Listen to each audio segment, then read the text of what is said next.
आजकल लोगों के अंदर डिप्रेशन की फीलिंग और सुसाइडल टेंडेंसी बहुत तेजी से बढ़ती जा रही है। आए दिन कहीं ना कहीं ये खबरें सुनने को मिलती है और कभी कभी हम खुद भी डर जाते हैं कि चल क्या रहा है, हो क्या रहा है। लोगों को लगता है कि उनकी लाइफ एकदम बेकार है, जिसमें ना कोई मकसद है, जिसका ना कोई मतलब है। जिंदगी बस निराशा और हताशा से भरी हुई है। लेकिन उनकी असली प्रॉब्लम ये है कि उन्हें अभी तक अपना एलिमेंट नहीं मिला है। अपने एलिमेंट में रहना आपकी लाइफ को एक मीनिंग देता है, ये आपको एनर्जी और खुशी देता है। तो आज की ये समरी आपको वो क्लियर और सिंपल रास्ता बताएगी जिससे कि आप अपना एलिमेंट ढूंढ पाएंगे। तो आइए समरी को शुरू करते हैं, जिसका नाम है finding your element, how to discover your talents and passions and transform your life, जिसे लिखा है केन रॉबिन्सन ने। इस समरी की अगर बात की जाए तो यहाँ पर आप अपने उस एलिमेंट के बारे में जानेंगे जिसके लिए आपका जन्म हुआ है। अपने एलिमेंट को ढूंढने के लिए आपको 3 प्रोसेस फॉलो करने होंगे। साथ ही साथ आपको लाइफ के 3 प्रिंसिपल से भी इंट्रोड्यूस कराया जाएगा जो आपको अपनी खोज में हेल्प करेंगे। आप अपने एलिमेंट में नेचुरली अच्छे होंगे, पर शायद आपको ये नहीं पता है कि आप इसमें वाकई में कमाल कर सकते हैं। कई ऐसे भी लोग हैं जिन्हें अपने टैलेंट का पता ही नहीं है, लेकिन ये समरी आपको अपनी हिडन एबिलिटीज से वाकिफ भी कराएगी। साथ ही साथ आप सीखेंगे कि अपने पैशन के बारे में कैसे पता लगाया जाए कि आपको क्या अच्छा लगता है। आपका एलिमेंट आपके पैशंस पर बेस्ड होता है। अपने एलिमेंट को जानना और उसी के हिसाब से जिंदगी जीना आपको एक स्पिरिचुअल एनर्जी देगा। ये समरी आपको खुशी का सही मतलब बताएगी। हमारी खुशियों में जब तक हमारी भलाई शामिल ना हो तब तक वो सच्ची खुशी नहीं हो सकती। तो जब हम अपने एलिमेंट को जान लेते हैं तो हमारी खुशियों के साथ साथ भलाई भी बढ़ती जाती है। इंसान एक सोशल एनिमल है। अगर हम उन लोगों के साथ उठना बैठना रखेंगे जो हमारे जैसे हैं, तभी हम ज्यादा सक्सेसफुल हो पाएंगे। एक जैसे एलिमेंट वाले लोग एक ट्राइब में आते हैं, इसलिए जिससे आपका एलिमेंट मिल जाता है आप उनसे ज्यादा मेल जोल रखते हैं। आप सीखेंगे कि अपने ट्राइब को कैसे ढूंढा जाए और अपने ट्राइब में रहने के क्या क्या फायदे होते हैं। तो आप लाइफ में मीनिंग ढूंढना चाहते हैं या लाइफ में कुछ इंटरेस्टिंग करने की सोचते हैं, आपके ये दोनों ही सपने अपने एलिमेंट में रह करके पूरे हो सकते हैं। ये समरी आपको उसे ढूंढने का रास्ता बताएगी। तो आइए अपने उस एलिमेंट को ढूंढने की जर्नी को हम शुरू करते हैं। हम सबके अंदर कोई ना कोई नेचुरल स्किल या क्वालिटी जरूर होती है। आपकी क्वालिटी कुछ भी हो सकती है, जैसे कि आप बहुत अच्छे सिंगर हो सकते हैं या बहुत अच्छे मैथमेटिशियन हो सकते हैं। इन सारी स्किल्स में कोई एक एक्टिविटी जरूर से होगी जिसे आप सबसे ज्यादा एंजॉय करते हैं, और यही एक्टिविटी असल में आपका एलिमेंट है। यानी वो काम जिसे करने में आपको मजा आता है, उसे करते हुए आप कभी भी बोर नहीं होते। तो मान लीजिए यही वो चीज है जिसे करने के लिए आप पैदा हुए थे। अब सवाल ये आता है कि भाई आपको अपना एलिमेंट क्यों ढूंढना चाहिए। इसके 3 कारण हैं। पहला कारण पर्सनल है। अपना एलिमेंट ढूंढकर आप अपनी कैपेबिलिटीज का पता लगा सकते हैं, जो आपको लाइफ में सही डायरेक्शन की तरफ गाइड करेगा। दूसरा कारण है सोशल। सोसाइटी में तभी सुधार होगा जब लोगों को उनका एलिमेंट मिलेगा, क्योंकि ये आपको एक पर्पस देगा और आपको निराशा, डिप्रेशन और सुसाइड करने के विचारों से बचाएगा। तीसरा कारण है इकोनॉमिक। आपका एलिमेंट आपका नेचुरल टैलेंट दिखाता है। आपके एलिमेंट में आपके कॉम्पिटिटर्स भी कम होंगे। ऐसी जॉब जो आपके एलिमेंट में फिट होती है, वहाँ पर आप बेहतर परफॉर्म कर पाएंगे। इससे आप अपनी अर्निंग पोटेंशियल बढ़ा सकते हैं और इजीली प्रमोशन भी पा सकते हैं। तो अपने एलिमेंट को ढूंढना किसी जर्नी से कम नहीं है। चाहे इसके लिए आपको 2 तरह की दुनिया की खाक छाननी पड़े तो भी ये वर्थ है। तो पहली दुनिया है हमारा इनर वर्ल्ड, यानी हमारा माइंड, जहाँ पर हमारे थॉट्स और हमारी फीलिंग्स रहती है। दूसरी दुनिया है आउटर वर्ल्ड, यानी बाहरी दुनिया, आपके आसपास का माहौल जहाँ पर आप दूसरे लोगों के साथ रूबरू होते हैं। अब इन दोनों दुनिया को एक्सप्लोर करने के लिए आपको 3 प्रोसेस फॉलो करने होंगे। पहला प्रोसेस है टर्निंग डाउन द नॉइज, यानी शोर को कम करना। ये एक ऐसी टेक्निक है जहाँ पर सिर्फ अपना इनर वर्ल्ड ही आप एक्सप्लोर करेंगे। आप कोई बाहरी आवाज नहीं सुनेंगे। हम हर वक्त अपने आसपास कई लोगों से घिरे रहते हैं, तो इन लोगों के प्रति हमें अपनी जिम्मेदारियां निभानी है। उन्हें हमसे जो उम्मीदें हैं उन पर हमें खरा भी उतरना होता है, लेकिन ये हमें अपना एलिमेंट पाने से डिस्ट्रैक्ट कर सकती है। वैसे एक और डिस्ट्रैक्शन है इन्फॉर्मेशन, यानी कि जानकारी। आज इंटरनेट की वजह से दुनिया बेहद छोटी हो गई है। हम डेली ऑनलाइन कितनी चीजें देखते सुनते हैं। कोई भी इन्फॉर्मेशन हो पलक झपकते ही हासिल की जा सकती है। तो ऐसे में हम खुद पर फोकस करने की बजाय इन्फॉर्मेशन के इस जाल में भटक सकते हैं। टर्निंग डाउन द नॉइज का मतलब है अपनी लाइफ से इन सारे डिस्ट्रैक्शंस को दूर करना। लेकिन ये आप करेंगे कैसे? इसके लिए आप मेडिटेशन की हेल्प ले सकते हैं, जो आपके माइंड को एकदम क्लियर कर देगा, ताकि आप खुद पर ज्यादा फोकस कर पाएं। मेडिटेशन के लिए आपको कोई बहुत ही मुश्किल सा पॉज नहीं बनाना है या जंगल में जाने की जरूरत तो बिल्कुल भी नहीं है। हम आपको एक सिंपल मेडिटेशन एक्सरसाइज बताएंगे जो आप घर पे कर सकते हैं।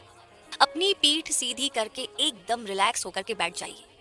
अपने कंधे एकदम ढीले छोड़ दीजिए, आंखें बंद कीजिए और गहरी सांस लीजिए। कुछ सेकंड सांसों को होल्ड कीजिए और फिर धीरे धीरे सांस बाहर छोड़े। अपनी सांसों पर फोकस करते हुए इस प्रोसेस को रिपीट करें।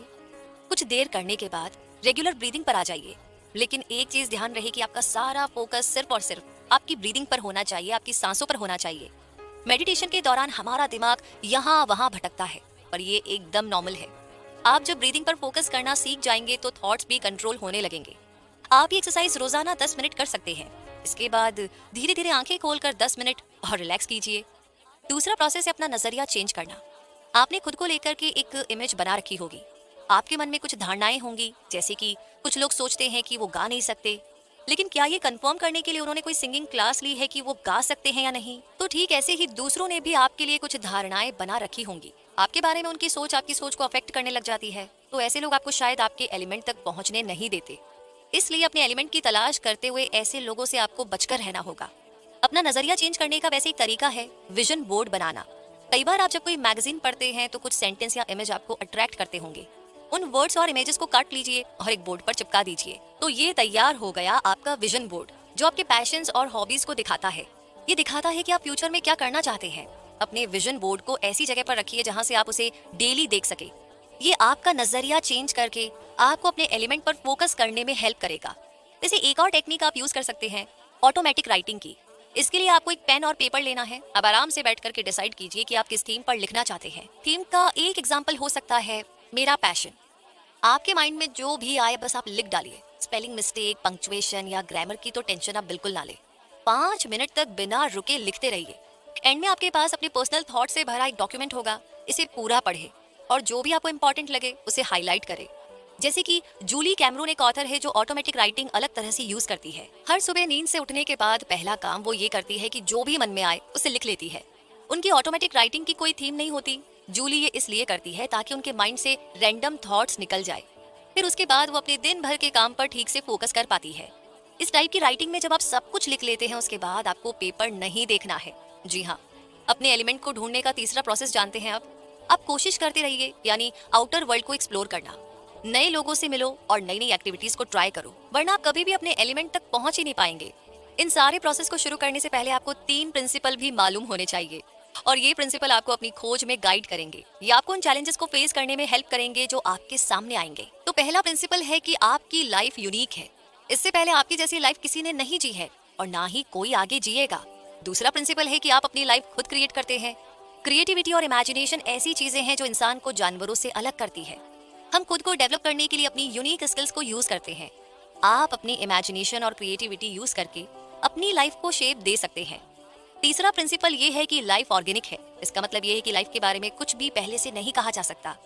हमारी लाइफ इस बेसिस पर बनी है कि हम अपनी डेली लाइफ की अलग अलग सिचुएशंस में कैसे रिस्पॉन्ड करते हैं। इसका बेस्ट एग्जांपल है डेविड ओगिल्वी की लाइफ, जिन्हें फादर ऑफ एडवर्टाइजिंग कहा जाता है। वैसे डेविड शुरुआत से ही सेल्स पर्सन नहीं थे। पहले वो पेरिस में शेफ हुआ करते थे और उनका सेल्स करियर तो तब शुरू हुआ था जब उन्होंने स्कॉटलैंड में कुकिंग स्टोव बेचने शुरू किए।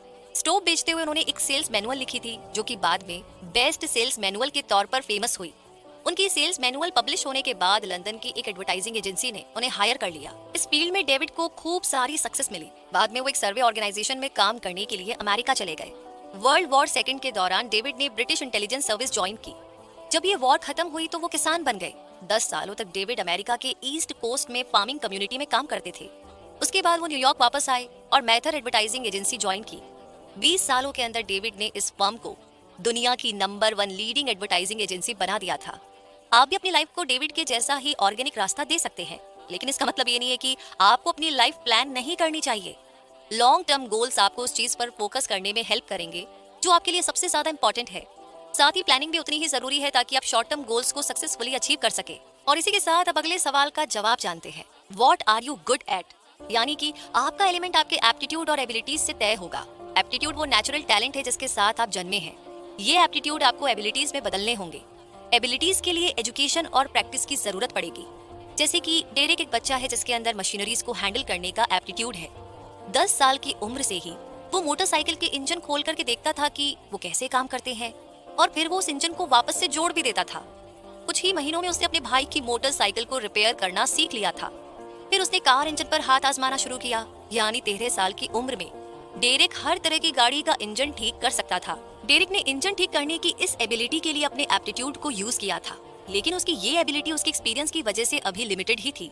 जैसे एग्जांपल के लिए वो प्लेन का इंजन ठीक नहीं कर सकता था क्योंकि वो देखने का उसे कभी मौका ही नहीं मिला था।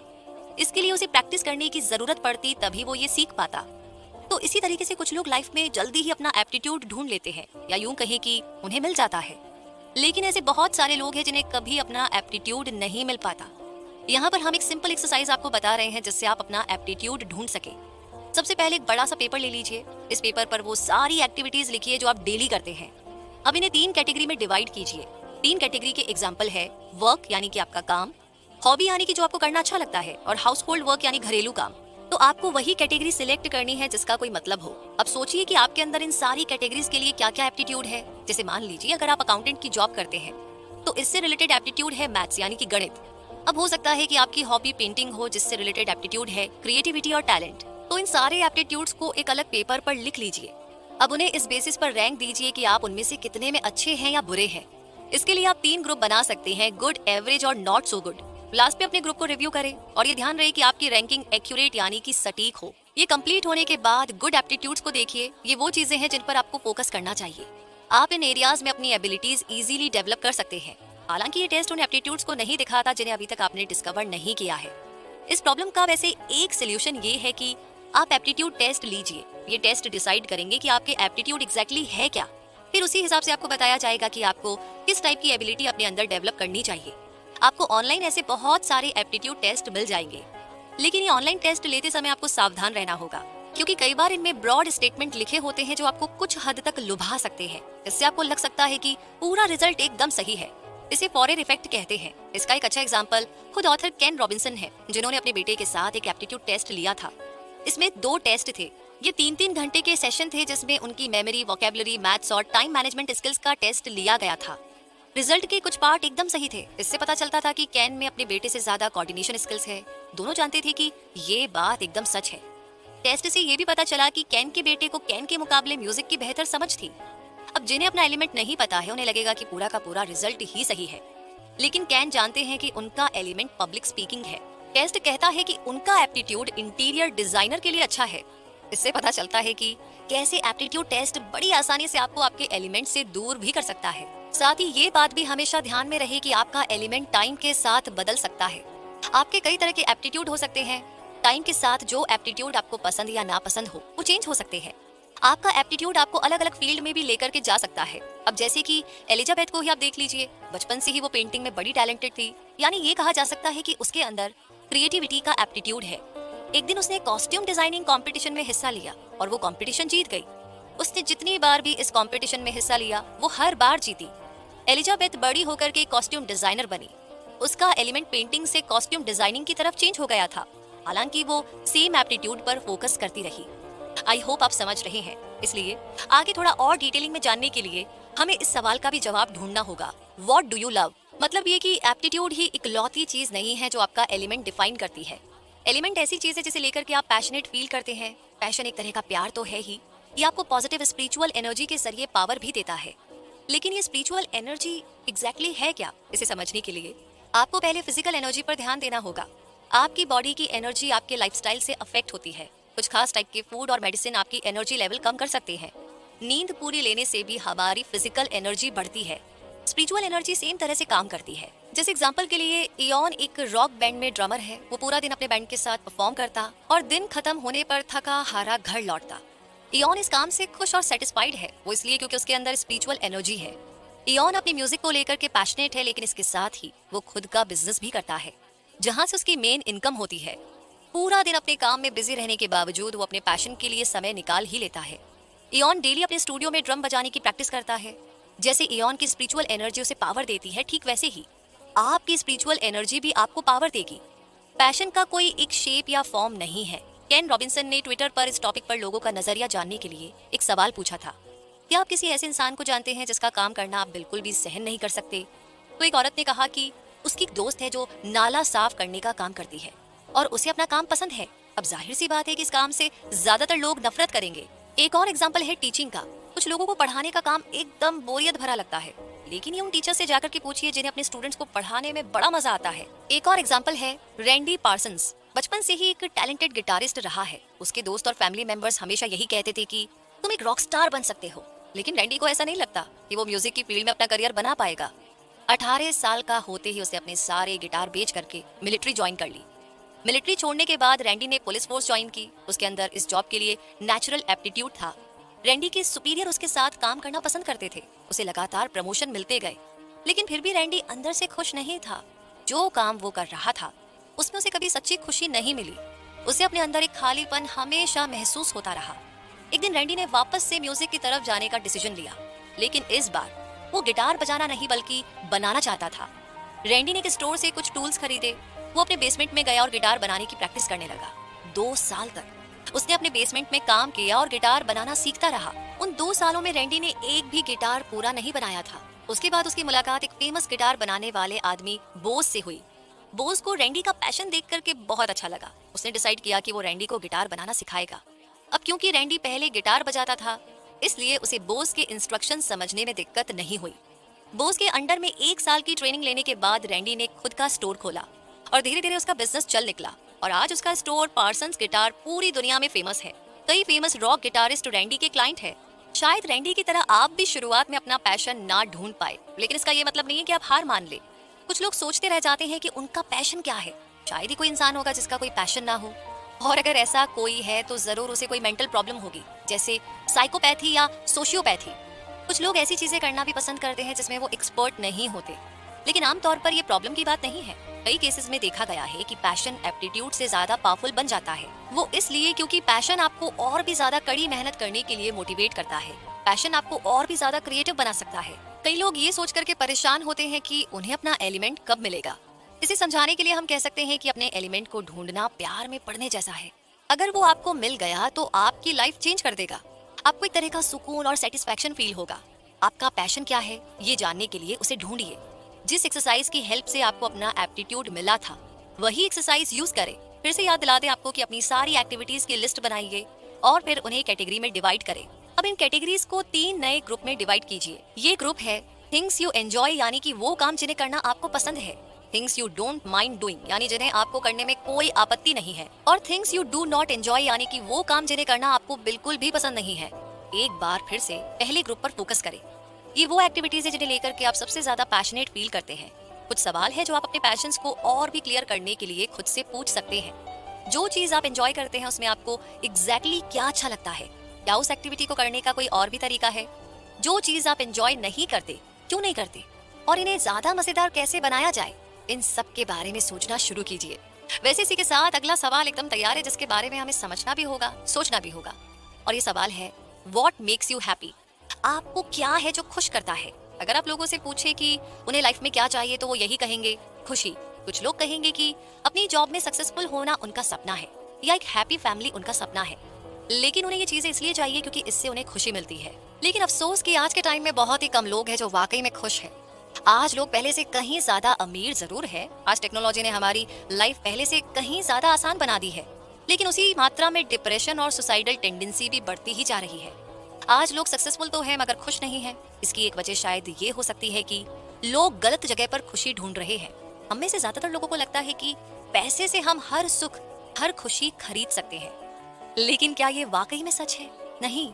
यूएस में उन लोगों पर एक स्टडी की गई जिनके पास $10 मिलियन से भी ज्यादा पैसे हैं। इस स्टडी से पता चला कि उनमें से ज्यादातर लोगों का यही मानना था कि पैसा प्रॉब्लम सॉल्व करने की बजाय और बढ़ाता है, यानी पैसा अपने साथ कई तरह की परेशानियां भी लेकर आता है। इसलिए ये खुशी पाने का जरिया तो हो ही नहीं सकता। लेकिन फिर एक सवाल और खड़ा होता है, खुशी आखिर है क्या और इसे बढ़ाया कैसे जा सकता है? तो सोंजा ल्यूबोमिर्स्की एक साइकोलॉजिस्ट है जिनका कहना है कि खुशी कोई टेम्परेरी इमोशन नहीं है, बल्कि ये तो एक लास्टिंग भावना है जो दिखाती है कि आपकी लाइफ अच्छी चल रही है। ऐसा कोई मौका याद कीजिए जब आपको वाकई में बड़ी खुशी हुई थी। शायद जब आपको अवार्ड मिला था या फिर जब आप ऑनलाइन गेम जीते थे। लेकिन खुशी की ये फीलिंग्स टेम्परेरी होती है। जब आपके साथ कुछ अच्छा होता है तो आप खुश हो जाते हैं, लेकिन सच्ची और लंबे समय तक रहने वाली खुशी आपको तभी मिलेगी जब आप अपने एलिमेंट में होंगे।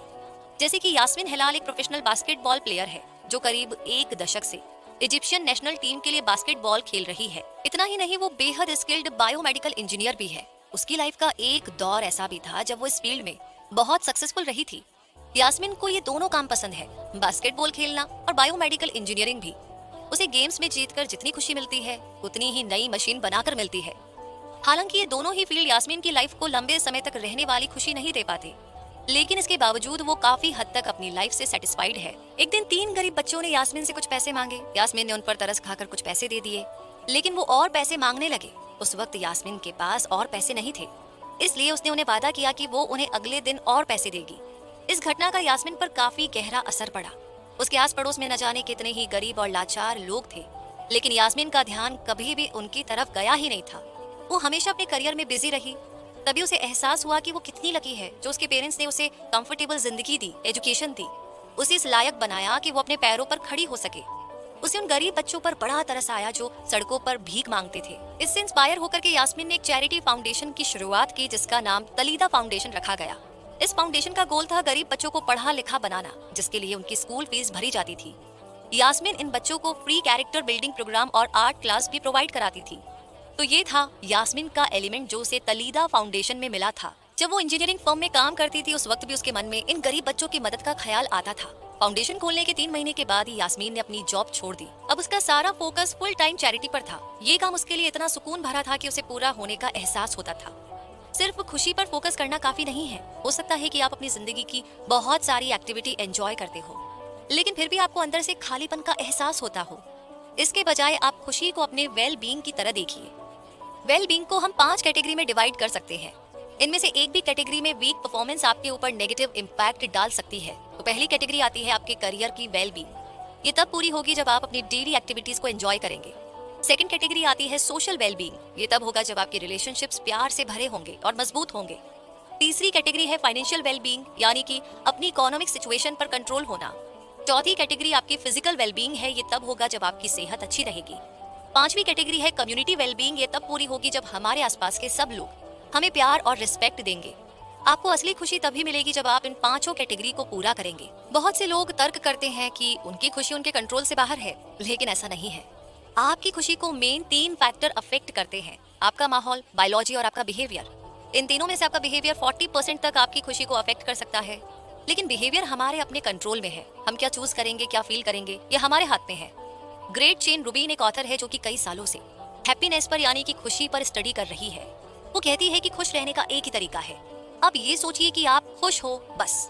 जब आपको आपका एलिमेंट मिल जाए तो अपने अंदर ये माइंडसेट को डेवलप कर लो। खुश रहने का वैसे एक और तरीका है गेटिंग ओवर योरसेल्फ, यानी कि सिर्फ अपने बारे में सोचने की सोच को बदलो। दूसरों की खुशियों और उनकी जरूरतों को भी समझो।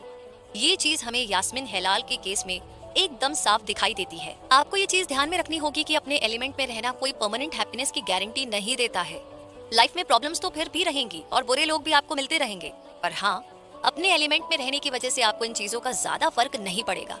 क्योंकि जब आप वाकई में खुश रहते हैं फिर इस बात से फर्क नहीं पड़ता कि लोग कैसे हैं, हालात कैसे हैं। है ना इंटरेस्टिंग? सोचने में कितना अच्छा लग रहा है। सोचिए जब ये एलिमेंट आपको मिल जाएगा तो क्या होगा। वैसे अभी जर्नी हमारी पूरी नहीं हुई है, यानी कि अभी हमें अगले सवाल का जवाब भी ढूंढना है। Where's your tribe? मतलब ये कि इस दुनिया में हर इंसान यूनिक है, लेकिन आपके पैशन और इंटरेस्ट नहीं। आपका एलिमेंट ऐसी चीज नहीं है जो आपके लिए यूनिक हो। ऐसे कई और लोग हैं जो आपका एलिमेंट शेयर करते हैं। यही वो लोग हैं जो आपका ट्राइब बन सकते हैं। अपने एलिमेंट में होने का मतलब अपने ट्राइब में फिट होना। आपको अपने एलिमेंट के लोगों का कल्चर अप्रिशिएट करना चाहिए। जैसे मान लीजिए किसी काम या एक्टिविटी को लेकर के आप बहुत ज्यादा पैशनेट है, लेकिन उससे जुड़ा कल्चर आपको पसंद नहीं है, तो इसका मतलब वो काम आपका एलिमेंट नहीं है। अब जैसे जॉन का एग्जांपल ले लेते हैं। वो फुटबॉल का अच्छा खिलाड़ी है, उसे इस गेम में एक प्रोफेशनल प्लेयर बनने का भी मौका मिला, लेकिन जॉन ने इस मौके को हाथ से गंवा दिया क्योंकि उसे प्रोफेशनल एथलीट्स का कल्चर पसंद नहीं था। बल्कि जॉन को कैजुअल टीम्स के साथ खेलने और उन्हें कोच करने में ज्यादा मजा आता है। तो फिर आपके एलिमेंट से मैच करते ट्राइब्स का होना आपके लिए इतना इंपॉर्टेंट क्यों है? वो इसलिए क्योंकि आपको अपने ट्राइब में रहने के 4 फायदे मिलते हैं। अफर्मेशन, गाइडेंस, कोलैबोरेशन और इंस्पिरेशन। ये चारों चीज आपको किसी भी काम में सक्सेसफुल होने के लिए चाहिए। अफर्मेशन यानी कि सपोर्ट। आपको इससे एक सपोर्ट की फीलिंग मिलती है। जब आप ट्राइब के साथ जुड़े होते हो तो आपको एहसास होता है कि आपका पैशन नॉर्मल है, यानी आपके जैसे और भी लोग हैं जो सेम पैशन शेयर करते हैं। इंसान को आगे बढ़ने के लिए दूसरों के सहारे की जरूरत पड़ती है। एक ट्राइब का होना आपकी इम्प्रूवमेंट की पोटेंशियल को बढ़ाता है। गाइडेंस का मतलब है इंस्ट्रक्शंस और मेंटरिंग। हम खुद ही सारी चीजें नहीं सीख सकते हैं, हमें गाइडेंस की भी जरूरत पड़ती है, और अक्सर हमें किसी ऐसे इंसान की जरूरत पड़ती है जो हमें सिखाए, सही रास्ते पर गाइड करे। तो आपके ट्राइब के एक्सपीरियंस्ड मेंबर्स आपको इसमें हेल्प कर सकते हैं। कोलैबोरेशन का मतलब है साथ मिलकर के काम करना। एक ट्राइब के मेंबर्स अक्सर साथ मिलकर के सब कुछ करते हैं ताकि एक दूसरे से सीख सके। नॉलेज एक ऐसी चीज है जो इंसान दूसरों से शेयर करता है। इससे पूरी ट्राइब को अपने एलिमेंट में सुधार करने का मौका मिलता है। कोलैबोरेशन से आपको नए दोस्त और नए प्रोजेक्ट ढूंढने में हेल्प मिलती है। इंस्पिरेशन का मतलब है सुधार के लिए मोटिवेट होना। आपको अपनी ट्राइब में कुछ बहुत ही सक्सेसफुल लोग पक्के से मिलेंगे। उनकी कहानी आपको और ज्यादा मेहनत करने के लिए इंस्पायर करेगी और आप अपने फ्यूचर गोल्स अचीव करने में जी जान से जुट जाएंगे। अगर आप किसी ट्राइब में नहीं है तो आपको ऐसे लोग भी नहीं मिलेंगे जो आपको इंस्पायर कर पाए। द मैक मैगजीन इन्वेस्टर्स और थिंकर्स के ट्राइब को टारगेट करती है। ये वे लोग हैं जो नई नई मशीन बनाते हैं और मौजूदा मशीनों में कई तरह के बदलाव करते हैं। ज्यादातर ये लोग अकेले और सबसे कटकर रहने वाले लोग होते हैं, लेकिन मैक मैगजीन ने उन्हें अपना अलग ट्राइब ढूंढने का मौका दिया। डेल डॉक्टी मैक के फाउंडर हैं। उनकी मैगजीन लॉन्च होते ही एकदम फेमस हो गई थी। मैक नई गैजेट और बदलावों के बारे में स्टोरीज पब्लिश करता है।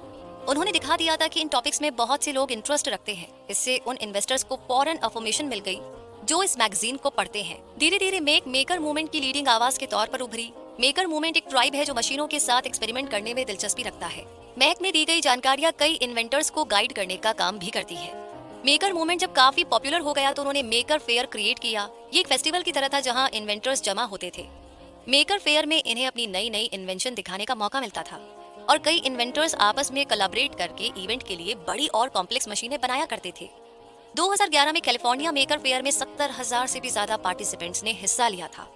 इनमें से कई तो भी बच्चे ही थे या नए इन्वेंटर थे। इस फेयर में जो क्रिएशन देखने को मिली उससे साबित हो गया था कि इन लोगों में पोटेंशियल की कमी नहीं है और भाई मौका मिले तो ये तो क्या कुछ नहीं कर सकते। जो नौजवान ट्राइब ज्वाइन करते थे उनके लिए ऐसे इवेंट्स काफी इंस्पायरिंग होते थे। कभी कभी अपने ट्राइब में जाने का एक फायदा ये भी होता है कि आपको अपना एलिमेंट पता चल जाता है। आप इसके लिए एक सिंपल एक्सरसाइज कर सकते हैं। आराम से बैठ करके सोचिए कि आपको किस टाइप का ट्राइब चाहिए। नीचे कुछ सवाल है जिनके जवाब आपको देने हैं। आपको लोगों में क्या इंटरेस्टिंग लगता है, किस टाइप की पर्सनैलिटी के लोग आपको अट्रैक्ट करते हैं, आपके लिए ट्राइब में क्या चीज सबसे ज्यादा मैटर करती है, आप लोगों पर ज्यादा फोकस करते हैं या उनके काम पर।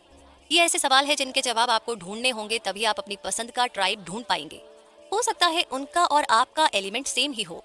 पुराने समय में लोगों को अपना ट्राइब ढूंढने में काफी दिक्कतें आती थी, लेकिन आज ऐसा नहीं है।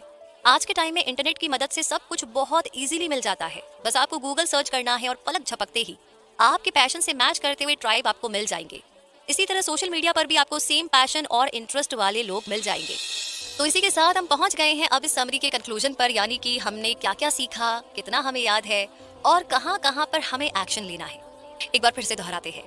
मुद्दा मामला ऐसा है कि सबसे पहले आपने सीखा कि हमें अपना एलिमेंट ढूंढना है जो पर्सनल, सोशल और इकोनॉमिक रीजन से आपके लिए बेहद जरूरी है।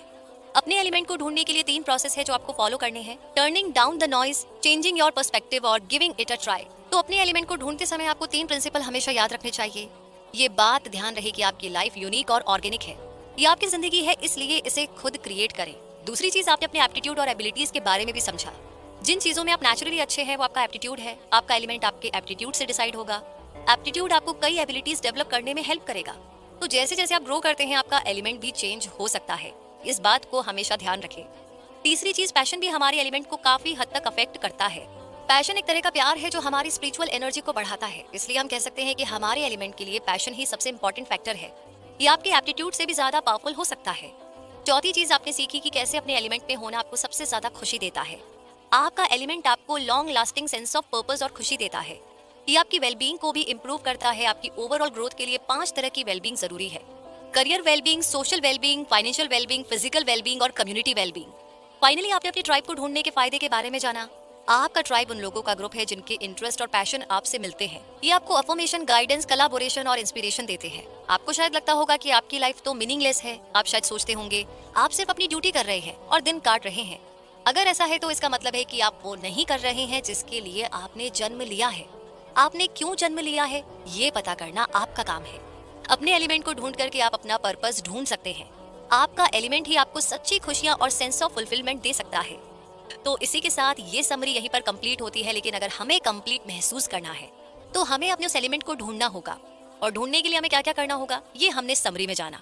तो ये समरी आपको कैसी लगी और इस समरी के खत्म होते ही, कंप्लीट होते ही कौन सी एक लाइन आपके दिमाग में आई, क्या महसूस किया आपने, कमेंट सेक्शन में लिख करके जरूर शेयर कीजिएगा।